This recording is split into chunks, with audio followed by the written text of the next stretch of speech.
Bonjour, c'est Thierry, je vous retrouve pour une petite analyse du titre Renault. Nous sommes à la clôture du 18 février 2020 et je vous rappelle avant toute chose qu'il ne s'agit que d'une analyse technique, donc absolument pas une recommandation d'achat ou de vente. Tout ce que je vais essayer de faire en quelques minutes, c'est d'essayer de vous montrer les supports, les résistances, les tendances sur les différentes unités de temps et en aucun cas vous donner un conseil de rentrer, de sortir, tout ça c'est votre responsabilité. Alors je décide, excusez-moi pour ma voix d'ailleurs parce que j'ai attrapé un rhume il y a 2 jours, donc je vais essayer de conserver ma clarté. Et donc le temps imparti, donc ce qu'on voit sur Renault, vous voyez, je pars vraiment des unités longues, unités de temps trimestrielles pour prendre du recul. On avait un canal éventuellement haussier en reliant les deux plus bas ici au niveau trimestriel. On l'a travaillé, on a hésité sur ce canal haussier pendant 1 ou 2 trimestres. Ça, c'était avant, c'était début 2019. Et vous voyez que depuis qu'on a cassé ce canal, on est allé tester rapidement la zone horizontale des 50 € ici, qui a également fait hésiter le titre. Et puis depuis qu'on l'a clairement enfoncé, eh bien, c'est le plongeon, et c'est le plongeon effectivement en direction de cette zone des 30 €. Alors je dis bien une zone, j'ai fait un trait sur mon graphique, mais vous voyez que cette zone a servi plusieurs fois de support au cours dans le passé. Vous voyez ici, avant le début des années 2000, on a eu une première zone de rebond, deuxième fois, troisième fois, on la retrouve ici. Donc à plusieurs reprises, cette zone a servi de rebond et vous pouvez voir qu'elle commence autour des 30 €. Évidemment, elle descend, elle descend même jusqu'à 27, 28 €. Donc on est vraiment dans une zone en trimestriel au sens large qui correspond à 27 à 30 € à peu près. Donc il va falloir bien entendu surveiller le comportement des cours sur cette zone-là. On est dans des unités trimestrielles ici, donc on est en milieu de trimestre, la bougie n'est pas terminée, donc la question qui se pose c'est que risque-t-il de se passer au contact de cette zone. Alors on va voir l'unité mensuelle, et si vous avez suivi mes vidéos précédentes, vous vous rappelez que j'ai déjà fait une AT sur Renault au moment où justement on était autour des 40 €, et où j'expliquais que je surveillais deux choses. D'abord la tenue de ce couloir baissier supposé, vous voyez, où on pouvait relier des points bas et des points hauts ici qui donnait une sorte de tendance au titre. Donc là on pourrait dire qu'on est en train de sortir par le bas de ce couloir et que ça marque peut-être une exagération baissière ou une panique baissière sur cette unité de temps qui pourrait faire espérer un rebond. Je dis bien pourrait faire espérer, je suis au conditionnel.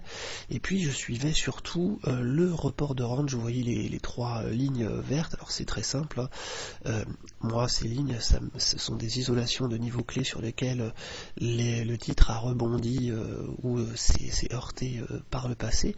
Et vous voyez que alors ici on avait des zones support, ici de résistance, et puis alors là encore plus marqué, vous voyez qu'on a vraiment un range très net entre les plus hauts et les plus bas. Vous voyez là on casse le support, on l'enfonce et on va le retester, on valide son rôle de résistance et on redescend.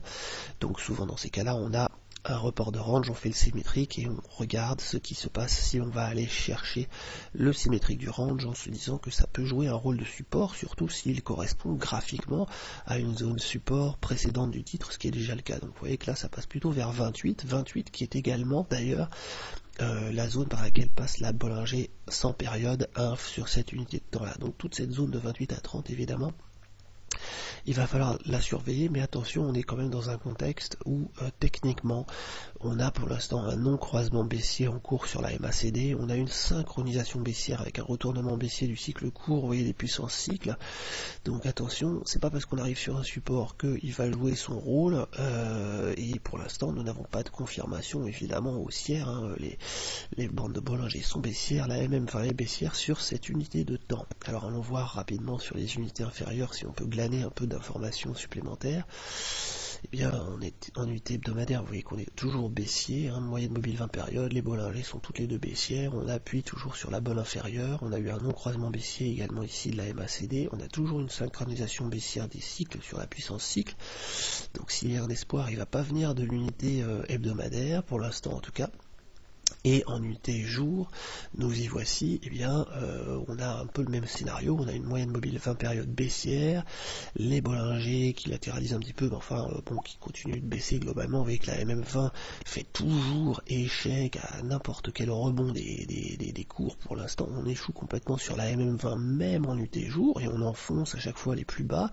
On a un nouveau croisement de la comment dirais-je, de la MACD ici, et une synchronisation baissière à nouveau. Donc pour l'instant, zone de support que j'attendais depuis maintenant plusieurs semaines en approche, à surveiller. Je ne donne pas de conseils, hein, donc je vais pas vous dire si vous avez envie de l'anticiper, de faire des moyennes à la baisse ou je sais pas quoi, c'est vraiment votre décision. Moi, à titre personnel, je vous invite juste à la prudence tant que vous n'avez pas de signaux techniques ou graphiques au moins un minimum de rebond sur les unités courtes. Pour l'instant, nous n'en avons pas. Je vous invite juste à surveiller. Par contre, vous voyez la MACD au contact de l'axe d'extension qui est ici, parce que si on le casse à la baisse, là, ça sera sans doute un signal supplémentaire de poursuite de la baisse. Et également la MACD, vous voyez, au niveau hebdomadaire, vous voyez la petite ligne rouge ici, je vais aller vous faire un petit zoom sur ce qu'elle représente. Je vais aller chercher la MACD, voilà, en weekly. Vous voyez que cette MACD, elle répond aussi à certaines règles. Ici, le marché de la mémoire, elle est allée rebondir en haut et nous sommes allés rebondir au même endroit, enfin nous retourner plutôt à la baisse au même endroit, là, vous voyez.